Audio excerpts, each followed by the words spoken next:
ফরিদউদ্দিন গাঞ্জে শাকার নামে একজন আল্লাহর ওলি ছিলেন। নাম শুনেছেন? জি। ফরিদউদ্দিন গাঞ্জে শাকার। গাঞ্জে শাকার মানে হচ্ছে চিনির খনি, শাকার মানে চিনি। তো ওনার নাম ছিল ফরিদউদ্দিন। উনি চিনি খেতে ভালোবাসতেন, এইজন্য ওনার টাইটেলটা দেওয়া হয়েছিল গাঞ্জে শাকার। সুবহানাল্লাহ। এ বাবাজি ভাইরা, ওই ফরিদউদ্দিন গাঞ্জে শাকারে যখন 12 বছর বয়স, 12 বছর বয়সে উনি মায়ের কাছে লালিত পালিত হয়। মা সর্বদা সর্বক্ষণ সন্তানকে নিজের কাছে কাছে রাখে। তিনার আব্বা জান জগতের মধ্যে ছিল না। ওই ফরিদউদ্দিন গাঞ্জে শাকা 12 বছর যখন হয়ে গেল, মা বলল, বেটা রে, তোমাকে নামাজ পড়তে হবে, কারণ নামাজ তোমার জন্য অপরিহার্য হয়ে গেছে। জোরে বলেন সুবহানাল্লাহ। ফরিদউদ্দিন বলে, মা নামাজ পড়লে কি পাওয়া যায়? এখন বাচ্চাদেরকে যদি আমরা বলি স্কুলে যাও, বলে কি পাওয়া যাবে? বলে দোকানে যাও, বলে কি পাওয়া যাবে? বাচ্চাদের একটা বাইনা থাকে না? থাকে না? থাকে বাবা। ফরিদউদ্দিন বলে, মা গো, নামাজ যদি আমি পড়ি, ওই নামাজ পড়ে কি পাওয়া যায় বলো? এখন মা বলল, বেটা রে, আজকে নামাজ যদি তুমি পড়ো, নামাজ পড়লে চিনি পাওয়া যাবে। কারণ ফরিদউদ্দিন চিনি পছন্দ করে না। আজকে আপনি আমি বলবো, হুজুর গো, একজন আল্লাহওয়ালার মা হইয়া, একজন মুমিনা তো হইয়া, একজন মুমিনা হইয়া কেমন করে মিথ্যা কথা বলতে পারলো? হ্যাঁ বাবা, জগতের মধ্যে মিথ্যা বলিয়া এমন একজন জগতের মধ্যে মানুষ আছে, সেই মানুষটা মিথ্যা বলার পর জান্নাতি হবে। ওই মানুষটার নাম হলো মা জননী। জোরে বলা যাবে না সুবহানাল্লাহ? আপনি বলবেন, হুজুর গো, মা মিথ্যা বলার পর জান্নাতে যাবে, এটা কেমন করে হয়? বাবারে, আপনি বাচ্চা অবস্থায় আপনার মায়ের কোলে যখন খাবার খাইতে শিখেছিলেন, ওই মায়ের অভাবের কারণে নিজে না খাইয়া সন্তানকে খাইয়েছিল। এখন সন্তান বলেছিল, মা তুমি খাও। এখন মা বলেছিল, বেটা রে, তোমার খাইলে আমার খাওয়া হবে। বলেছে না? বলে নাই?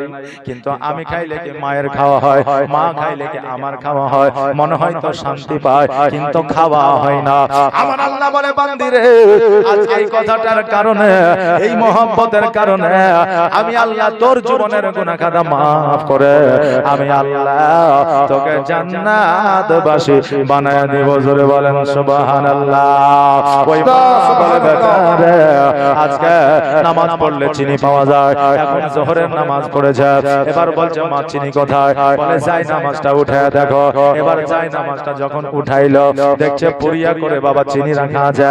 ওই চিনিটা খায় আর চিনি পাই বলে বাচ্চা নামাজের ওয়াক্ত হলে, নামাজের সময় হইলে নামাজে এসে মায়ের পাশে দাঁড়ায়া যায়।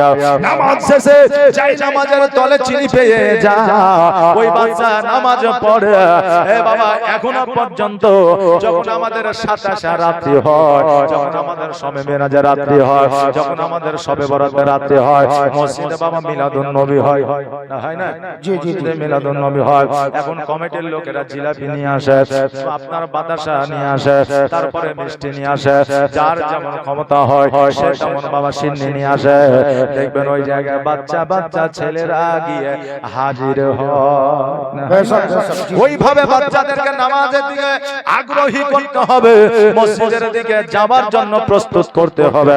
বাবারে, চলো নামাজ পড়তে তোমাকে 10 টাকা দিব, দোকানে কুরকুরে কিনে দেব, আজকে তোমাকে একটা ঠান্ডা খাওয়াবো, একটা আইসক্রিম খাওয়াবো। এইভাবে বাচ্চাদেরকে মসজিদের দিকে নিয়ে যেতে হবে। আজকে বাচ্চাদেরকে মসজিদে যদি না নিয়ে যেতে পারে, আগামী দিনে ওই বাচ্চারা মসজিদে আর যাবে না। এই জন্য বাচ্চা থেকে অভ্যাস তাদের করাইতে হবে। বাবা, ফরিদউদ্দিন গাঞ্জে শাকার প্রতিনিয়ত প্রতি ওয়াক্তে আপনার চিনি পাই বলে নামাজ যেন কাজা করে না। একদিন হঠাৎ করে মাকে বলতেছে, মা গো, আজকে আমার বন্ধুদের সঙ্গে বন জঙ্গলে ছাগল বকরি চড়াইতে যেতে চাই। মা বলল, বেটা, আজকে বন জঙ্গলে ছাগল বকরি চড়াতে যাবে ঠিক, কিন্তু বাবা শোনো, জোহরের নামাজের আগে বাড়ি ফিরে আসবে, কারণ নামাজের টাইম হয়ে গেলে আর তুমি বাইরে থাকিও না। কেননা মা জানে গো, যার সন্তান যদি বাইরে যদি নামাজ পড়ে চিনি পাবে না, আর চিনি যদি না পায় আমি মিথ্যাবাদী হয়ে যাব। সন্তান বলবে মা আমাকে মিথ্যা বলেছে, সারা জীবন সন্তানের চোখে খারাপ হয়ে যাব। এই জন্য সন্তানকে বললো বেটারে জোহরের নামাজের আগে বাড়ি চলে আসবে। বললো মা ঠিক আছে। এবার বন্ধুদের সঙ্গে গেল কোথায়? বন জঙ্গলে ছাগল বকরি চড়াইতে। বাবারে এবার ছাগল বকরি চড়াইতে যাইয়া নামাজ পড়াইতে আপনার খেলাধুলা করতে আরম্ভ করেছে। এইদিকে ছাগল বকরি চড়তে আছে। এবার খেলাধুলা শুরু করে দিলে বাবা সময়ের আর জ্ঞান থাকে না। বাচ্চারা সকালবেলায় বাড়ি থেকে বার হয়ে গেলে এখন রাস্তাঘাটে পথে যদি খেলাধুলা করে তো মাকে নইলে বাপকে গিয়ে আনতে হয়, কারণ খেলাতে এত মত্ত হয়ে যায় যে তার খাওয়ার কথা মনে থাকে না, বাড়ি যাওয়ার কথা মনে থাকে না। বাচ্চারা খেলাধুলা করতে আছে, এইদিকে মসজিদে আজান হয়। আল্লাহু আকবার, আল্লাহু আকবার, আল্লাহু আকবার, আল্লাহু আকবার। মসজিদে বাবা আজান হয়। এবার ফরিদউদ্দিন গঞ্জে শেখার বলতেছে বন্ধুরা রে ওই দেখ মসজিদে আজান হইতাছে, চলো চলো আমরা সবাই মিলে নামাজ আদায় করব। বন্ধুরা বলতেছে নামাজ পড়বো। নামাজ আমরা তো জীবনে পড়ি না, আর নামাজ কি জিনিস জানি না। এবার ফরিদউদ্দিন বলল ভাই চলো যদি আমরা নামাজ পড়তে পারি, নামাজ পড়লে আমরা চিনি পাবো। অনেকক্ষণ আমরা খেলাধুলা করেছে, আমাদেরকে খিদা লেগেছে, চিনি যদি পাই চিনি খাবো, আমাদের খিদা নিবারণ হয়ে যাবে। বন্ধুরে দেরি নয় জলদি করে চলো। এবার সবাই মিলে গিয়েছে, নামাজে যেন দাঁড়িয়ে গেছে। এইদিকে মা চিন্তা করে আল্লাহ আমার সন্তান তো বাড়ি আসলো না, না জানি রাস্তার মাঝে মরুভূমিতে যদি নামাজ আদায় করে তবে চিনি পাবে না, আর চিনি যদি না পাই আমি সন্তানের সামনে দাঁড়াইতে পারবো না। ওগো আল্লাহ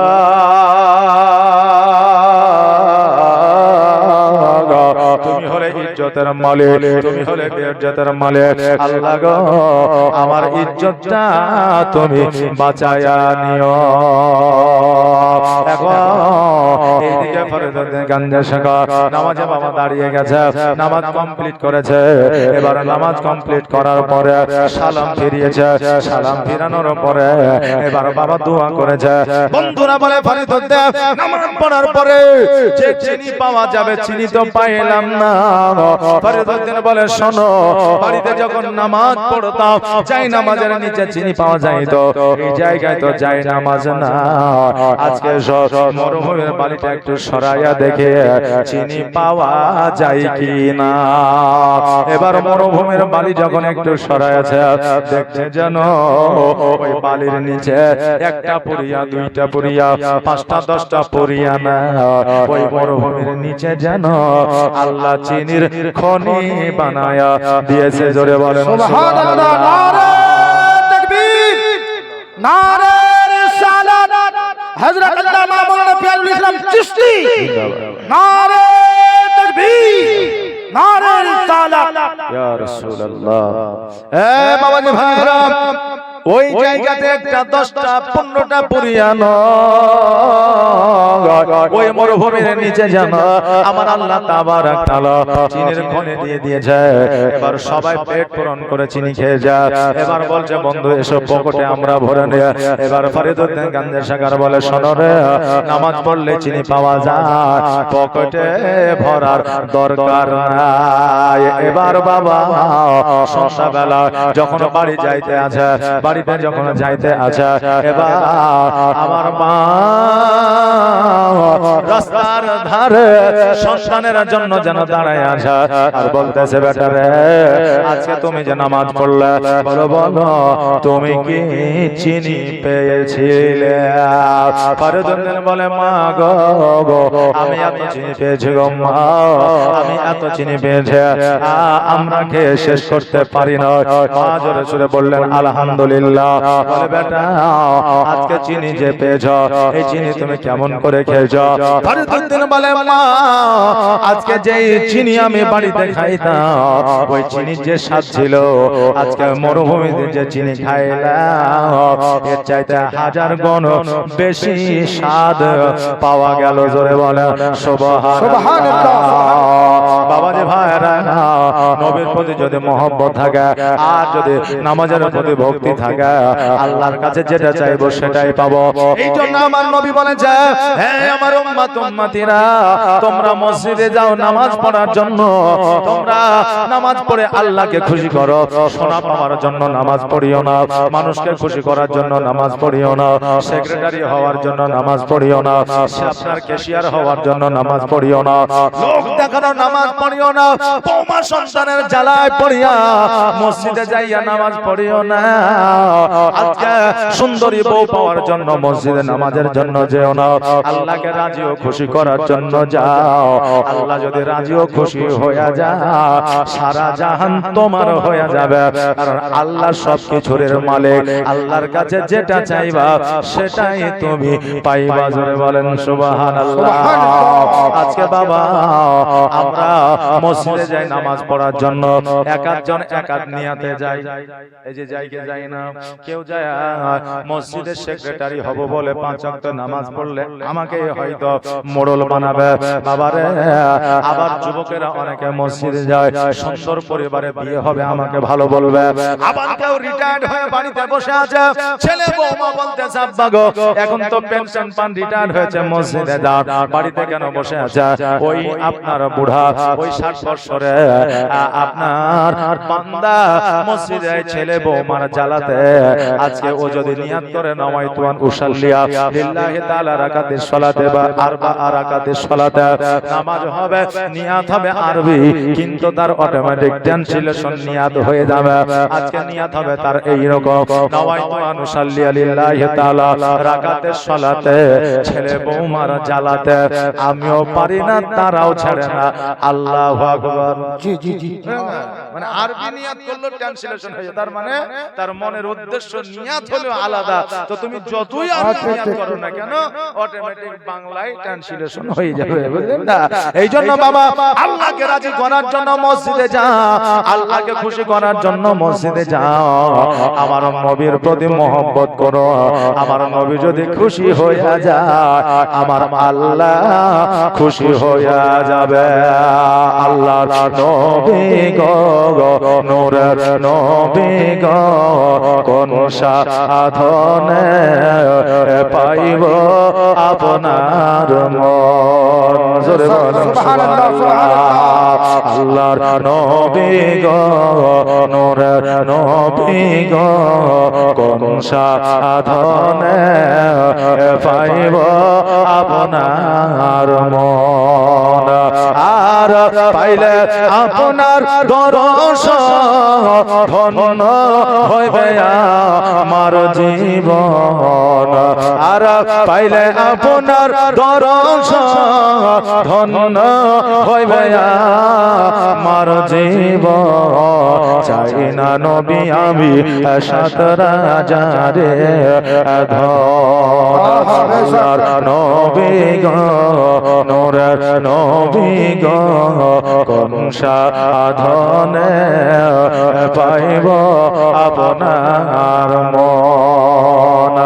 আর পিতা আপনার আবদুল্লাহ, মাতা আপনার আমিনা, দুধমা আপনার দাইমা হালিমা। সুবহানাল্লাহ। আর পিতা আপনার আবদুল্লাহ, মাতা আপনার আমিনা, দুধমা আপনার দাইমা হালিমা। আর কুরাইশ বংশ জন্ম আপনার রাত্রিতে হইলেন সাওয়ার, মেরাজে নবী হইলেন রওয়ানা। আল্লাহর নবী গো নূরের নবী গো কোন সাধনে পাইব আপনার মন আর পাইলে আপনার দর্শন ধন্য হইবে আমার জীবন পাই না নবী আমি সাত রাজারে ধন আল্লাহর নবী গো নূরের নবী গো কোন সাধনে পাইব আপনার মন বাবা রে ভাইরা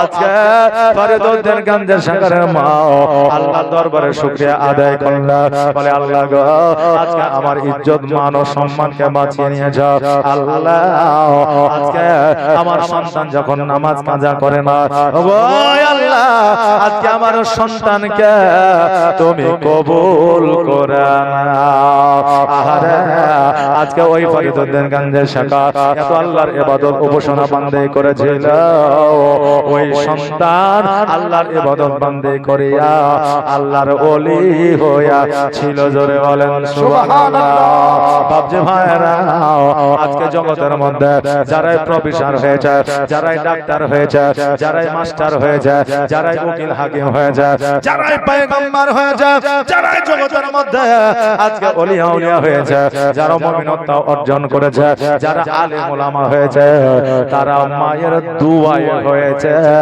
মায়ের দোয়া ছাড়া পপুলারিটি অর্জন করা কারো দ্বারা সম্ভব নয় জগতের মধ্যে আমরা এটাই জানি জগতের মধ্যে আমাদেরকে আল্লাহ তাবারক তাআলা পাঠিয়েছে একটা মাত্র উদ্দেশ্য সেটা হলো আল্লাহর উপাসনা বান্দেগি করা এটাই তো জানি নাকি জি আমরা এটাই জানি যে আল্লাহ আমাদের জগতে পাঠিয়েছে শুধুমাত্র আল্লাহর ইবাদত বান্দেগি করার উদ্দেশ্যে নাকি বলে আজকে বহু ওয়াজ শুনেছে আজকে আমার কাছ থেকে একটু শুনে যাও আল্লাহ যদি আমাদেরকে শুধুমাত্র উপাসনার জন্য জগতে পাঠাইতে তবে আল্লাহ শুধু ইবাদত করতে বলতেন বাকি যা খুশি তাই করো বলতেন কি বলতেন নাকি আল্লাহর ইবাদত করলাম বাড়িতে এসে সুদ খাইলাম নামাজ কবুল হইতো আজকে নামাজ পড়লাম বাড়িতে এসে ভাইয়ের হক মেরে খাইলাম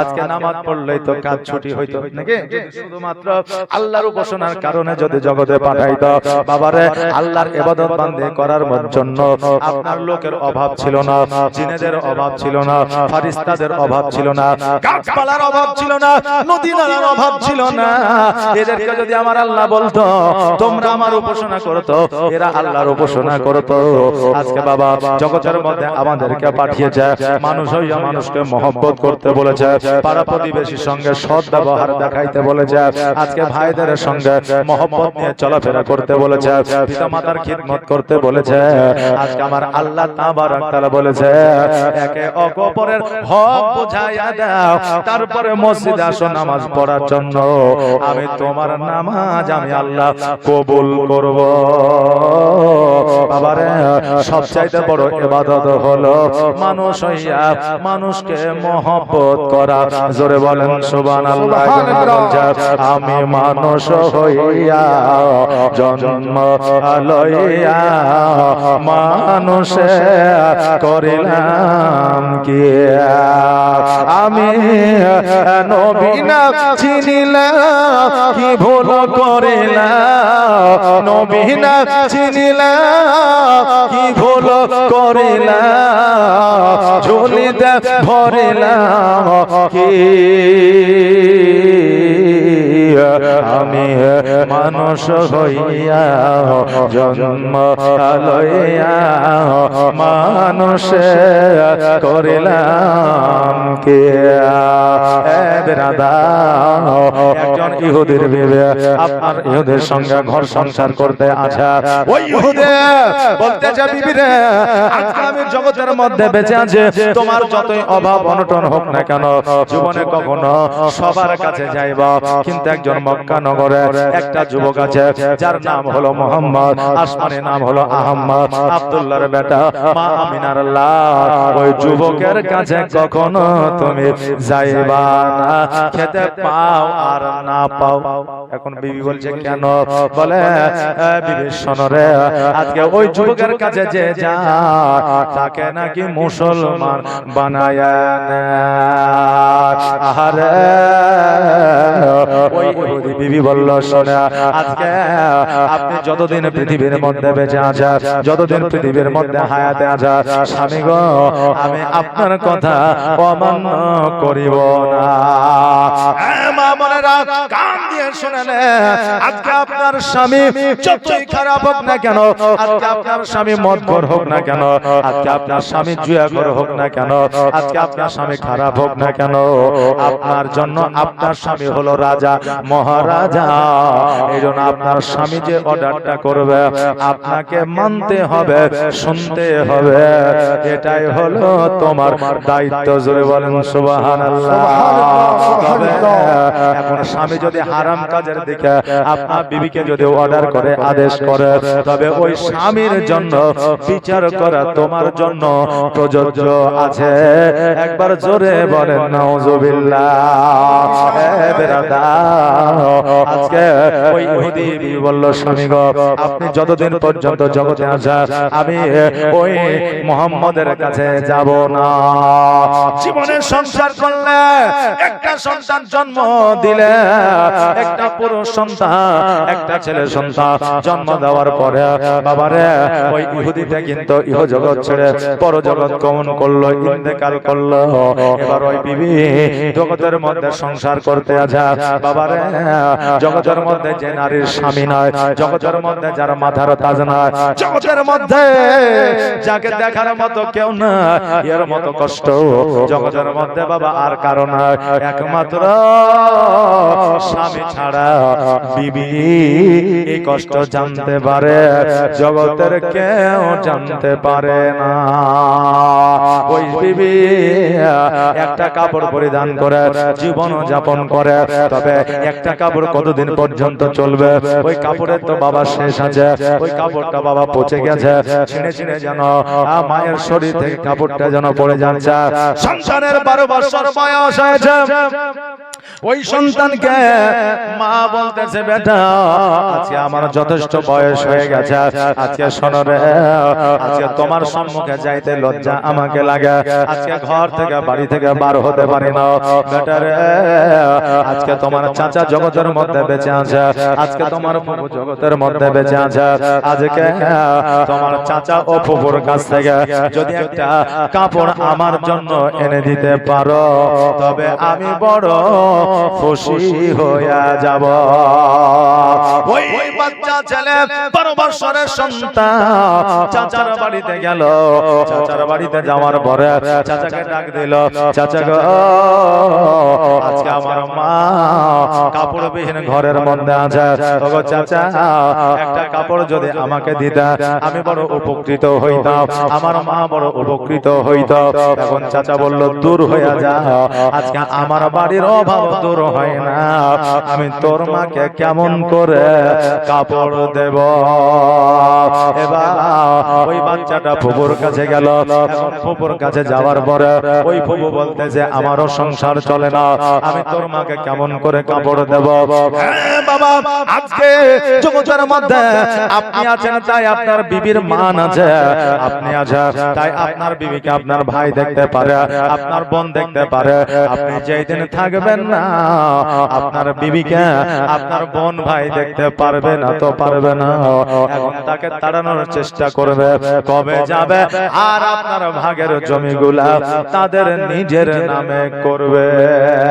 এইরকম চিন্তা ভাবনা নিয়ে অনেকে বাবা চলাফেরা করে জগতের মধ্যে।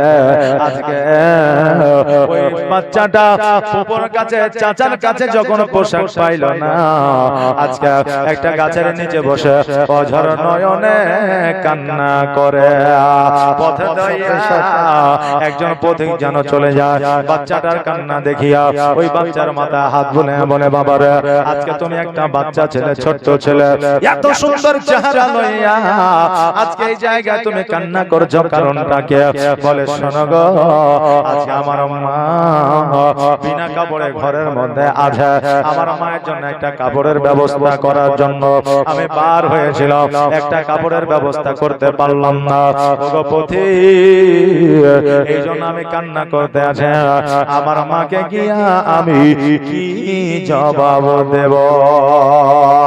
ওই পথিক বলল, বাবা শোনো, আজকে জগতের যার কাছে যাও না কেন, কেউ তোমাকে পোশাক দেবে না। তবে মক্কা নগরে এমন একটা যুবক আছে যার নাম হলো মোহাম্মদ, মা আমিনার বেটা। তার কাছে গেলে তোমাকে পোশাক দেবে, কাপড় দেবে, কখনো ফিরাইয়া দেবে না। ওই বাচ্চা বলছে আমি কভু যাব না। বলছে কেন? বলছে আমার মা বারণ করে দিয়েছে। কেন বারণ করেছে? বলে আমার মা বলেছে বেটা সবার কাছে যাইবা, কিন্তু মুহাম্মাদের কাছে যাইবা না, কারণ তার কাছে যে যায় ফিরে আসে না, ইসলাম কবুল করে না, কালেমা পড়ে না, মুসলমান হয়ে যায়, ফিরে কখনো আসে না। ও বড় জাদুকর, জোরে বলেন নাউজুবিল্লাহ। তার জাদুর নেশায় যে পড়ে যায়, তার জীবন পরিবর্তন হয়ে যায়, অতএব তার কাছে যাইবা না। এবার পথিক বলল, বাবা শোনো, যেহেতু তোমার পোশাকের একটা দরকার আছে, পোশাক তোমাকে কেউ দেবে না, অতএব শোনো রে, আজকে তুমি মুহাম্মদ সাল্লাল্লাহু তাআলা আলাইহি ওয়াসাল্লামের কাছে যাওয়া, আর যাওয়ার পরে বলবা আজকে আপনার কাছে এসেছি একটা আবদার নিয়ে, আপনার কাছে এসেছি একটা চাওয়া পাওয়া নিয়ে। আজকে আপনি যদি আমাকে দেন আমি নেব, কিন্তু একটা শর্ত থাকবে। শর্তটা হলো আমি আপনার কালেমা পড়বো না, আপনার কাছে যাব না, আপনার পাশে বসবো না, আমি আপনার কোনো কথা শুনবো না, শুধুমাত্র আমি যেটা চাইবো সেটা পেলেই হবে, এই শর্ত রাখিয়া তুমি কথা বলবা। ওই বাচ্চা বলো ঠিক আছে, ভালো কথা বলেছে। গুটি গুটি পায়ে কোন সন্তান, কোন যুবক চায় না মাকে বেইজ্জত করে, মাকে অসম্মান করে, এইরকম কোন সন্তান বাবা চায় না। এবার ওই বাচ্চা ছেলেটা গোটে গোটে পায়া আমার নবী মুস্তাফার কাছে গেল, আর নবী মুস্তাফার কাছে যাওয়ার পরে বলে, হুজুর গো, আমি আপনার কাছে এসেছি, আপনার কালেমা আমি পড়বো না, আপনার পাশে গিয়ে বসবো না, আপনার কাছে যাব না, তবে হুজুর আপনার কাছে একটা আবেদন নিবেদন, আমার মা উলঙ্গ অবস্থায় ঘরের মধ্যে পোশাক বিহীন আছে, একটা পোশাক যদি আমাকে দেয় আমি বড় খুশি হইয়া যাব। সঙ্গে সঙ্গে আমার নবীজি বলে, বাবা রে, আজকে পোশাক কিনতে গেলে, কাপড় কিনতে গেলে দেরি হয়ে যাবে, এই দেখো আমার চাদরখানা নিয়ে যাও, আগে তোমার মায়ের শরীরে চাপাও, তারপরে আমার কাছে আসো, আমি যত তাড়াতাড়ি পারবো আমি তোমার মায়ের জন্য একটা পোশাক দিয়া পাঠাবো। জোরে বলেন সুবহানাল্লাহ। বলেন শোনো, আমি আপনার পোশাক নেব, কিন্তু কালেমা পড়তে পারবো না।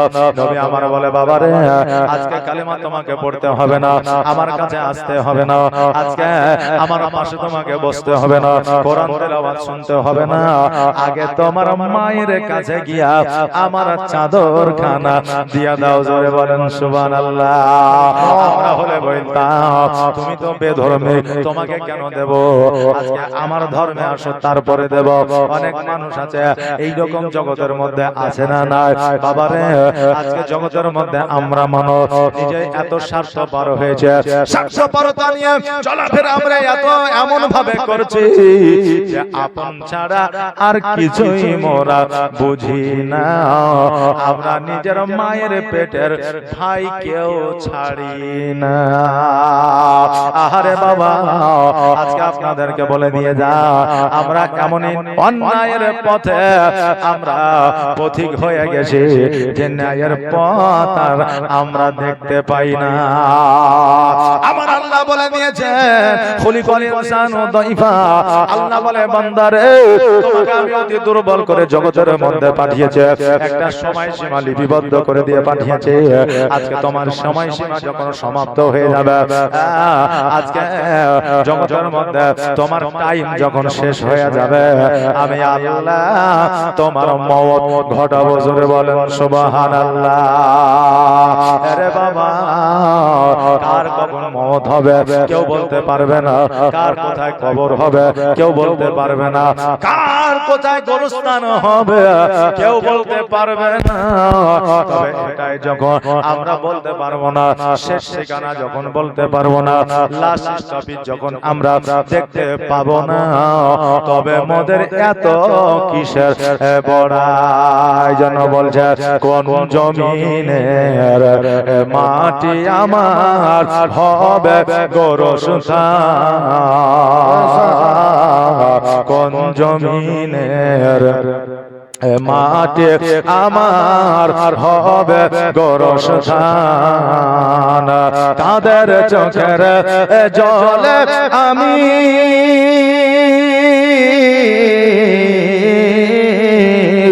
তাদের চোখের জলে আমি পাইব পরিত্রাণ,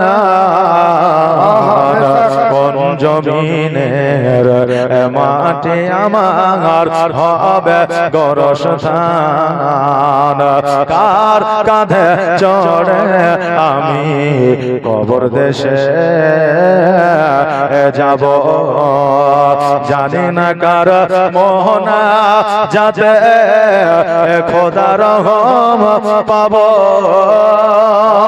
কার কারণে করবে ক্ষমা, কার কারণে করবে ক্ষমা আল্লাহ মেহেরবান,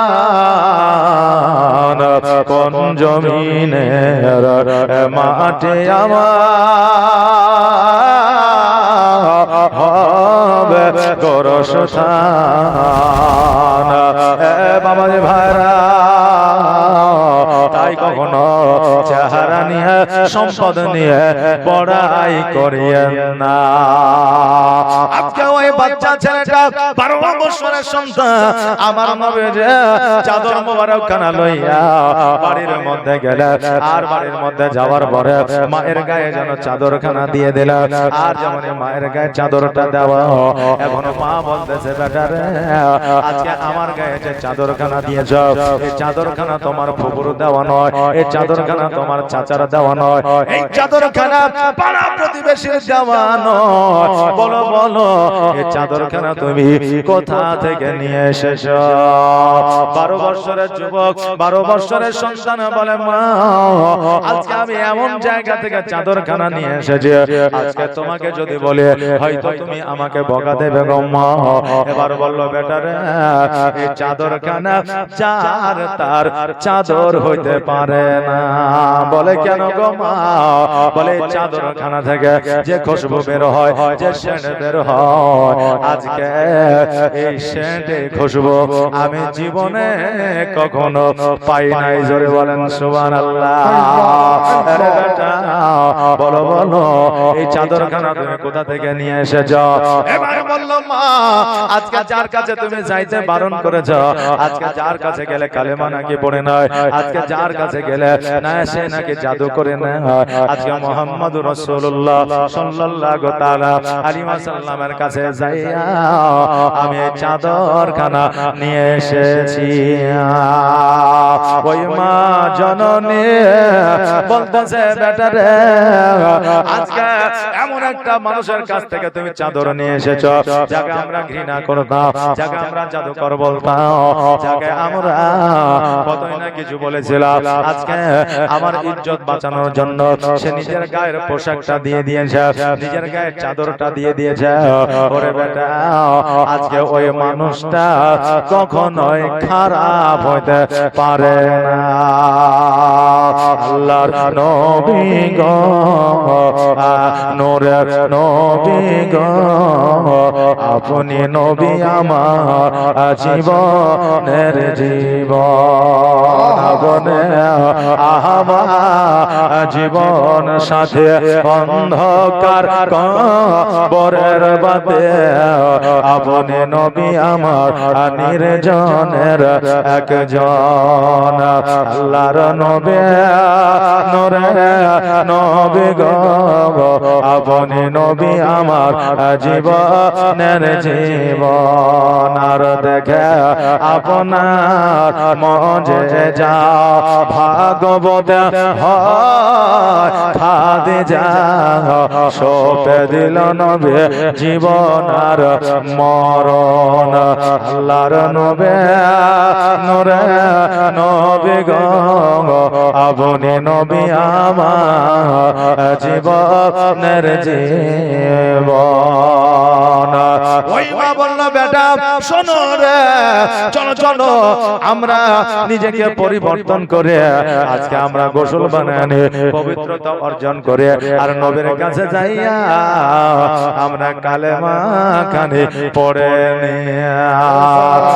বাবাজি ভাইরা, ওই 12 বছরের ছেলেটা বলল মা গো আমার নবী আমাকে চাদর দেবে বলেছে, আমার নবী আমাকে পোশাক দেবে বলেছে, আমি পোশাকটা নিয়ে আসে। মা তুমি গোসল বানায়া রেডি হয়ে যাও। সন্তান গেল নবীজির কাছে, নবী একটা পোশাক দিলে মহিলাদের পোশাক, ওই পোশাকটা নিয়ে এসে মাকে দিলে আর ওই মা পোশাকটা পরিধান করিয়া আমার নবীর কাছে গেলে আর আমার নবীর কালেমা তাইয়া লা ইলাহা ইল্লাল্লাহ মুহাম্মাদুর রাসূলুল্লাহ সাল্লাল্লাহু তাআলা আলাইহি ওয়াসাল্লাম কালেমা খানা পড়িয়া মুসলমান যেন হইয়া গেলেন। বাবাজি ভাইরা, আজকে আমার নবীজি কথার দ্বারা, আমার নবীজির ব্যবহারের দ্বারা, আমার নবীজির চরিত্রের দ্বারা মানুষ আজকে কালেমা পড়েছে। আর আজকে আমরা মুসলমান, আমাদের এমন ব্যবহার চরিত্র যারা আমাদের জন্ম দিয়েছে তারাই বাবা বিরক্ত হয়ে যাচ্ছে না, যাচ্ছে না? যারা জন্ম দিয়েছে তারাই বিরক্ত হয়ে যাচ্ছে আমাদের ব্যবহার দেখে। মা বাবারা বলতেছে আজকে সন্তান জন্ম দেওয়ার চাইতে যা জন্ম দেওয়াই ভালো ছিল। ওই মা এমনি বলে না রে বাবা, প্রতি কষ্টে কথাটা বলে। আজকে তোমার মা তোমার ব্যবহারে খুশি নয়, আজকে জাহানের মানুষ তোমার ব্যবহারে কেমন করে খুশি হইতে পারে? বাবাজি ভাইরা, আজকে ওই নবী মুস্তাফা সাল্লাল্লাহু তাআলা আলাইহি ওয়াসাল্লাম আজকে চরিত্র ব্যবহার দেখিয়া মানুষ কালেমা পড়েছে। আর আমার নবীজি নিজের চাদর মুবারক খানা ওই মহিলাকে দান করেছে, পোশাক দান করেছে। আজকে বাপজি ভাইরা, আমার নবীজি মা বোনদের মান ও সম্মান ইজ্জত বাড়িয়েছে, এত মান সম্মান ইজ্জত বাড়িয়েছে। আমার মায়ের পায়ের নিচে খোদ আল্লাহর জান্নাত দিয়েছে। জোরে বলেন সুবহানাল্লাহ। আজকে নিউ কোয়ালিফাইড পারসন ছেলেদের যুবকদের যদি জিজ্ঞাসা করা হয় বলো বলো আজকে নারীদের সম্মানকে বাড়াইলো, বলবে স্বামী বিবেকানন্দ, নইলে বলবে শরৎচন্দ্র, নইলে বলবে রবীন্দ্রনাথ ঠাকুর, নইলে বলবে বিদ্যাসাগর। কিন্তু আমার নবী মুস্তাফা সাল্লাল্লাহু তাআলা আলাইহি ওয়াসাল্লাম আজকে থেকে 1442 হিজরি আগে বাবারে এই নারীদের মান ও সম্মান বাড়িয়েছে। জোরে বলেন সুবহানাল্লাহ। এইজন্য আমার মা বোনদের বলবো মারে, আজকে নবীজি আপনাদের মান ও সম্মান বাড়িয়েছে, আপনার পায়ের তলে আল্লাহর জান্নাত দিয়েছে। এ মা জননী, আজকে ঈদগার উন্নতি কল্পে জালসা, আজকে ঈদগার জন্য আমার 11টা মা একটা করে 1000 টাকা দিতে পারবে না। 11টা মা আমার ঈদগাহের জন্য একটা করে 1000 টাকা একটু দান করে যাবে, আর আমি মা বোনদের জন্য একটু দোয়া করে দিয়ে যাব। নবীর মহব্বতের, নবীর ইশকে 1000 করে টাকা দিয়ে যাবে 11টা মা আমার। সুবহানাল্লাহ, জাযাকাল্লাহ, মাশাআল্লাহ, বারাকাল্লাহ।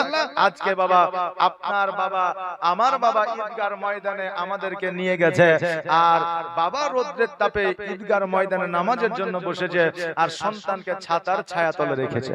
নাকি বলে তো বাবাকে কি রৌদ্র লাগে না? বাবাকে রৌদ্র লাগে, কিন্তু বাবাকে রৌদ্র লেগে যতটা কষ্ট পায় সন্তানকে রৌদ্র লাগলে তার চাইতে দ্বিগুণ কষ্ট পায়। জোরে বলেন সুবহানাল্লাহ। এইজন্য সন্তানকে রাখে ছায়াতলে আর বাবা থাকে রৌদ্রের তাপে। আজকে ওই বাবা ঈদগার ময়দানে আপনাকে আর নিয়ে যাবে না, ঈদগার ময়দানে আপনার আঙুলটা ধরে আর নিয়ে যাবে না। বাবা হয়তো কবরে শুয়ে আছে, অন্ধকার কবরে শায়িত হয়ে গেছে, বাবাকে আপনার মনে পড়ে, কিন্তু বাবা আপনাকে সোনা মানিক বলে আর ডাকে না। এই জন্য কবির ভাষায় বলতে আছে, বাড়ির পাশে বাবার কবর তবু দেখা হয় না, বাবা আমার ভুলে গেলে ভোলা তো যায় না। বাবাকে ভোলা যায়? ভুলতে পেরেছেন? পারেন নাই। এই বাবার নামে একজন বাপ যে আমার ৭৭৮৬ টাকা দিতে পারবেন? একজন বাবার নামে, যে বাবা বহু সম্পদ আপনাকে দিয়ে গেছে, আজকে কবরে শুয়ে আছে, বাবা বলছে সন্তান আমার নামে দান করবে আর আল্লাহ আমার জীবনের গুনাহ খাতা maaf করবে। একজন বাপ যে আমার বলেন তো ৭৭৮৬ টাকা বাবার নামে দিব আর 11